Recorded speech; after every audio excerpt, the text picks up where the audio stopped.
Bismillahirrahmanirrahim. Elhamdülillahi Rabbil alemin. Vessalatu vesselamu ala seyyidina ve nebiyyina Muhammedin ve ala alihi ve ashabihi ecma'in. Urmatlı musulman bir tuğanım, insan özünün sırtkı dene müçölörün taza garmaştığı, jana içki can dünyösünü tazalaştık. Bul paygambarımыздın mına oşol pendege Allah Taala oşol pendeni tazalasın dep berip ketken duasına jetkiret.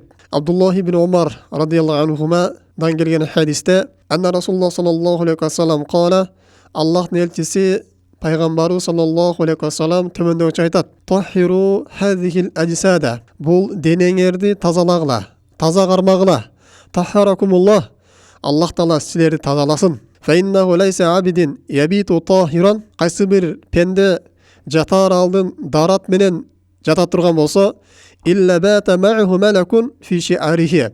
Anın başın astında bir perişte çoğu tüneyt. La yetaqallabu sa'atan minel leylin illa qala lahu. Al tünde odarla turgan bolsa, aga tömöndögüçe dua kılıp turat. Allahumma gfir li abidika fe innehu bata tahiran. Allah'ın bul pendeňdin jasagan günölörün geçir. Antkeni bul darat menen jatты dep dua kılıp turat dep Peygamber sallallahu aleyhi ve sellem özünün hadisinde bizge bayandap beret. Demek urmatlı musulman bir tuğanım, pende denesin tazalaştığı birinci, özün taza garmaştığı, sırtkı dene müçölörün jana içki can dünyösün tazalaştığı bul Peygamberimizin bergen duası var eken. Allah'ım mına uşul pendeňni tazala degen. Allah'ım uşul pendeňdin içki dünyösün tazala, anın jürögün tazala, anın denesin tazala. Al denesin tazalooga özün jardam ber, tawfik ber dep Peygamberimiz dua kılıp ketken eken. Jana ekinçisi dagы perişte mına uşul adamga dua kılat eken. Qaysı bir adam jatar aldında darat menen, gusul menen jata turgan bolsa, al tündösü töşөгүнөн odarla turgan bolsa, perişte Allah uşul pendenin günөөsүn geçir dep dua kılıp turat eken. Demek öte uluu fazilet. Birincisi Peygamberimizin duası, ikincisi periştenin duası. Emi alımlarыбыз aytat, deneni tazalaştık iki türdü bolot. Birincisi sırtkı dene müçölөр tazalaştık. Bul darat alуу menen, gusul alуу menen bolot. Al эми экинчи тазалык бул ички дүйнөнү тазалаштык. Жүрөктү тазалаштык. Жүрөктү кантип тазалайбыз дегенде, жасаган күнөөлөрдөн Аллах Таалага тооба кылуу менен. Анткени ар бир күнөө бул нажас болуп эсептелинет. Пенде жатар алдын Аллах Таалага жасаган күнөөлөрүнөн тооба кылып, истигфар келтирип, жатар дуасын айтып жата турган болсо, мунун жан дүйнөсү күнөөлөрдөн тазарат. Сырткы денебизди тазалаганга караганда, ички дүйнөнү тазалаштык бизден көбүрөөк талап кылынат. Анткени пенде муну ошол төшөгүнө келип жатканда, эртеси турбай жан берип кара турган болсо, жүрөгүндө муну ошол күнөөнү жасаган абалда кетет. Демек пенде төшөккө келген кезде биринчи сырткы мүчөсүн тазалаш керек экен. Гусул алып жатыш керек экен. Дарата менен жатыш керек экен. Бул Пайгамбарыбыздын сүннөтү. Жатар алдын гусул алып, жатар алдын дарат менен жатыштык Пайгамбар сүннөтү. Пайгамбар саллаллаху алейхи ва саллям өзү бир сахабасына буйруйт: "Ида атайта маджака", эгер сен төшөгүңө жатам деп келе турган болсоң, "Фатавадда вудука лис-сола". Намазга дарат алгандай дарат алып жаткының. "Сумматтажи аля шаккикил айман". Кийин оң жагың менен жат деп Пайгамбар саллаллаху алейхи ва саллям жатар алдын дарат менен жатууга мына ушундай буйруган. Демек пенде өзүнүн сырткы мүчөлөрүн тазалаш керек экен. Экинчи, пенде өзүнүн ички дүйнөсүн тазалап жатыштыгы. Күнөөлөрдөн тооба кылып жатыштыгы. Жана ошондой эле жүрөгүндө бирөөлөргө жек көрдү боло турган болсо, мына ошону да тазалап жатыштыгы. Бирөөлөр анын көңүлүн ортуп койгон болсо, аларды кечирип жатыштыгы. Же бирөөгө болгон жүрөгүндө көрө албастык боло турган болсо, мына ошол хасатты өчүрүп, мына ошол хасаттан тооба кылып кайтып анан жатыштыгы. Же бирөөгө болгон бир көз артуусу боло турган болсо, мына ушунун баарын кечирип анан жатыштыгы. Бирөөдөн бир тармышып калган болсо, мына ошолорду кечирип, өзүнүн жүрөгүн да тазалап, сырткы мүчөлөрүн да тазалап жатыштык бул Пайгамбарыбыздын сүннөтүнө ылайык болот. Пайгамбарыбыз мына ушуларга өзүнүн дуасын берген экен. Ким дарат алып денесин тазалай турган болсо, гусул алып денесин тазалай турган болсо, "Тахаракумулла". Аллах силер тазаласын деп Пайгамбарыбыз дуасын берген экен. Албетте Пайгамбарыбыздын дуасы бул кайтарылгыс дуа. Биз өзүбүз денебизди тазалаган аракет кыла турган болсок, дарат алып, гусул алып, жана жүрөгүбүздү тазалаган аракет кыла турган болсок, анда Аллах Таала бизди тазалайт. Аллах Таала бизди дагы ошол амалдарыбызга бекем болууга бизге тауфик берет. Биз өзүбүз аракет кылышыбыз керек биринчи себептерин аткарып. Биз өзүбүз иманга, ибадатка кызыга турган болсок, мына ошондо Аллах Таала бизге ибадатты жеңилдетип берет. Бизге ошонун жолун ачып берет. Өзүнүн туура жолуна мына ошондо бизди баштайт.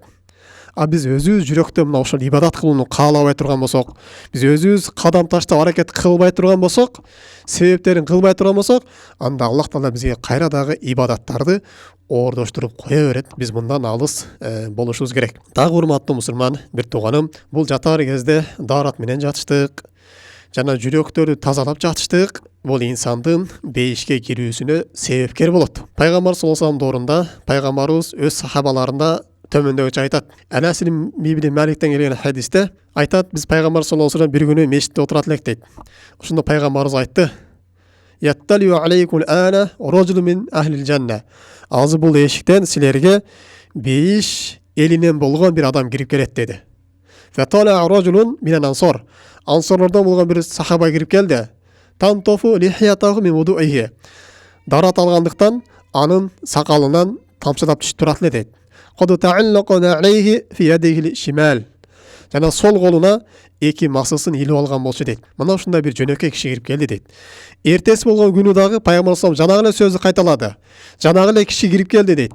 Үчүнчү күнү дагы ошол киши кирип келди. Пайгамбар жанагы окуяны айткан кезде дейт. Ошондо Абдуллах ибн Амр ибн Аз радиаллаху анху ушул кишинин аркасынан түшөт. Бул кандай амал кылат экен? Пайгамбар саллаллаху алейхи вассалам бул адамды бейиштик деп айтып жатат деп айт. Ошондо ал кишиге барып айтат: "Мен атам менен бир аз келишпей калдым. Атам мына ошол нерсени унутканга чейин сиздикинде 1-2 күн жашап турсам болобу?" дегенде, жанагы киши дароо макул болуп, 3 күн ошонун үйүндө түнөйт. Биринчи күнү жанагы кишини ибадатын күзөмөлдөйт. Ал адаттагыдай эле келип жатат экен. Болгону түндөсү төшөгүнөн оодарылганда Аллах Таала эскерип коет экен. Субханаллах, Аллаху акбар деп. Түндөсү тахажжуд намазын окубайт экен, ошентип багымдат кылып уктайт экен, кийин туруп багымдат окуйт экен. Абдуллах ибн Амр ибн Аз экинчи күн дагы күзөмөлдөйт. Экинчи күн дагы мына ушундай эле амалдарды кылат. Үчүнчү күн дагы күзөмөлдөйт. Мына ушундай эле амалдарды кылат. Ошондо Абдуллах ибн Амр айтат: "Мен анын жасаган амалдарын өтө аз санап калдым" дейт. "Мен бир көңүлүмө толо турган амалын таппадым" дейт. Ошондо жанагы кишиге сөзүмдү ачык айкын айтууну чечтим деп айтат. "Мен атам менен эч кандай урушкан эмесмин, ортобузда эч кандай жанжал чыккан эмес. Болгону пайгамбар саллаллаху алейхи вассалам ушул мешитке азыр бир бейиш ээсине болгон бир киши кирип келет деп айтты эле. 3 күн айтты, 3 күн өтөн сен кирип келдиң. Ошон үчүн мен сени амалдын артынан күзөмөлдөдүм. Кандай амал кыласың? Ушу сени бейишке тартып турган кандай амал аткардың эле деп артыңан күзөмөлдөдүм сага айтпастан" дейт. "Мага айтчы" дегенде, жанагы киши айтат: "Мен көптө эле амал жасабайм. Бирок ушундай бир сыпатым бар, адатым бар. Мен жатаар алдын кайсы бир мусулманды таарынып койгон болсом" дейт. "Же кайсы бир мусулман мени алдап койгон болсо, ушунун баарын кечирип коем" дейт. Жана мен эч бир пендеге, Аллах Таала кайсы бир пендеге бир неамат ырылган болсо, жакшылык берген болсо, муну ошого көрө албастык, хасат кылбай, ошонун баарын жүрөгүм менен тазалап жатам" дейт. Ошондо Абдуллах ибн Амр ибн Аз айтат: "Мына ушул амал" дейт. "Биз кыла албай жүргөн амал мына ушул амал. Ушул амалдын себептен пайгамбар саллаллаху алейхи вассалам сени бейиштик инсан деп кабарлаган" дейт. Демек, урматтуу мусулман бир тууганым, биз жатаар алдын жүрөгүбүздү тазалап жатыштык. Жүрөгүбүздө бирөө болгон көрө албастыктар, бирөө болгон таарынычтарды кечиришип жатыштыгыбыз биздин бейиштик кылуубузга эң чоң себепкер болот экен. Дагы урматтуу мусулман бир тууганым, өзүнүн жатаар алдын адептери бар. Бул жатаар алдын даарат менен жатыштык биринчи, экинчи жаткан кезде оң жак жамбаш менен жатыштык, үчүнчү ошо жаткан кезде колду ошо оң жак бетке коюп жатыштык. Бул пайгамбар сүннөтү. Анан инсандын акыркы сөзү жаткан кезде төмөндө дуа болуш керек. Пайгамбар саллаллаху алейхи вассалам айтат: "Эгер жаткан кезде төмөндө дуа айта турган болсоң" дейт: "Аллахумма асламту важхи илейка ва фавватту амри илейка ва алжату зохри илейка рагбатан ва рахбатан илейка ла малжа ولا منجا منك إلا إليك اللهم آمنت بكتابك الذي أنزلت وبنبيك الذي أرسلت فإن مت من ليلتك. Ушул дуаны акыркы сөзүң ул айтып туруп ошол күнү сен каза боло турган болсоң, фанта ала фитра. Сен фитратта өлөсүң дейт. Сен ислам дининде өлөсүң. Сен мусулман болгон абалда жан бересиң. Эртең кыямат күнү Аллах тааласына мусулман болгон абалында тирилесиң дейт. Важалхунна ахира ма татакаллама бихи. Сен бул дүйнөдөн акыркы сүйлөгөн сөзүңдү мына ушул кыл дейт. Жатар алдын эң акыркы айткан сөзүң мына ушул болсун дейт. Демек урматтуу мусулман бир тууганым, жаткан кезде эң акыркы сөзүн мына ушул дуа кылып жата турган болсо, бул адам фитратта, таза исламда жан берди экен. Жана ошону эле дагы жатар алдын биз жогоруда айткандай, дарат алып жатыштык. Дарат алып жатыштык бул инсандын дуасынын кабыл болушуна себеп болот. Түндөсү оодарылып сүйлөп кое турган болсо деле, периштелер мунун дуасын кабыл кылып тура берет. Жана дагы жатар алдын жаткан кезде бул куптандан кийин колдон келсе дароо укташтык. Эч бир себепсиз эле уйкуну кечиктирип жүрө бербештик. Пайгамбар куптандан алдын укташтыкты жана куптандан кийин уктабай жөнөкөй эле сөздөрдү сүйлөп жүрүштүк, пайдасы жок сөздөрдү. Пайгамбар мына ушул нерсени жек көргөн дейт. Демек биз куптандан кийин эч кандай бир дүйнөлүк иштерибиз болбой турган болсо, бир зарыл иштерибиз болбой турган болсо, анда укташыбыз керек. Ал эми эч кандай пайдасыз нерселер менен сүйлөп жүрө бериштик, пайдасыз нерсени ойлоп жүрө бериштик. Бул пайгамбар саллаллаху алейхи вассаламдын сүннөтүнө каршы келе турган амал. Мына ошо менен бүгүнкү сабагыбызды жыйынтыктайбыз. Аллах таала баарыбызга тавфик берген болсун. Аллах таала баарыбыздын жүрөгүбүздү тазалаган болсун. Баарыбыздын денебизди Аллах таала тазалаган болсун. Пайгамбар саллаллаху алейхи вассалам айткан ушул хадистерге бизге амал кылууга Аллах таала өзү тавфик берсин. Субханакаллахумма бихамдик, ашхаду ан ла илаха илля анта, астагфирука ва атубу илейк. Ассаламу алейкум ва рахматуллахи ва баракатуху.